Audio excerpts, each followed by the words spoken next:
You make $70,000 a year. That's more than your parents made at your age adjusted for inflation. More than most people in the world will ever see. And yet somehow, you're living paycheck to paycheck. You're not reckless. You don't buy luxury cars or take lavish vacations. You just exist. Rent, groceries, insurance, gas, the basics. And at the end of every month, there's nothing left.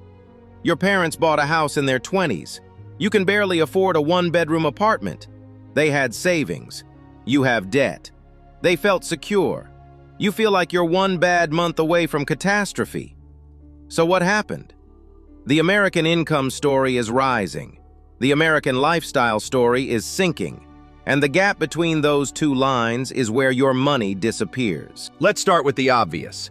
Americans do earn more than they used to. Median household income in 1985 was about $33,000. Today, it's closer to $75,000. That sounds like progress. That sounds like winning. But here's the trick. Income didn't grow evenly. It grew in dollars, not in purchasing power. And while your paycheck got bigger, the things you need to survive got bigger faster. In 1985, the average rent for a one-bedroom apartment was about $300 a month. Today, it's over $1,400. That's not double. That's not even triple. That's nearly 5 times higher. Housing alone now consumes 30% of the average American's income. In some cities, it's closer to 50%. Meanwhile, wages grew by about 60% over the same period. Rent grew by over 300%. You're not imagining it. The math is broken, and housing is just the beginning. Let's talk about what it actually costs to function in America today. Healthcare. The average family now spends over $22,000 a year on health insurance and medical expenses. That's more than many people used to earn in a year. Even with insurance, a single emergency room visit can cost thousands out of pocket. Education. A 4-year degree that cost $10,000 in 1980 now costs over $100,000 at many schools. Student loan debt has ballooned past $1.7 trillion. An entire generation is starting adulthood $30,000, $50,000, $100,000 in the red. Childcare. If you have kids, daycare now costs more per year than in-state college tuition in most states. We're talking $15,000 to $20,000 annually per child.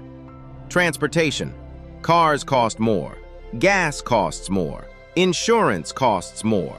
And because American cities are built around cars, you can't just opt out. Food prices have climbed relentlessly. Shrinkflation means you're paying the same price for less product. A grocery run that used to cost $80 now costs $120. Add it all up, and the baseline cost of a normal American life has exploded. Not luxuries, not extras, just the cost of being alive, working, and raising a family. And none of these things scale with income. If you make 10% more this year, your rent doesn't care. Your hospital bill doesn't negotiate.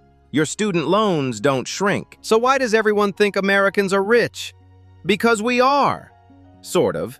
America has the highest median disposable income in the world. On paper, Americans have more money left over after taxes than almost anyone else. But disposable doesn't mean available. What gets left out of that calculation is the stuff you can't dispose of. The rent, the insurance premiums, the loan payments, the childcare, the things that are technically optional in the data, but functionally mandatory in real life. Other developed countries have lower disposable incomes, but they also have universal health care, subsidized childcare, free or cheap university, strong tenant protections, and robust public transportation. The money their citizens don't take home was already spent on the things Americans have to buy themselves. In Germany, you might earn less, but you're not deciding between rent and a doctor's visit. In France, having a child doesn't financially ruin you. In Japan, you don't need a car to live a normal life. American incomes look high because American costs are offloaded to individuals. You're not richer, you're just more exposed.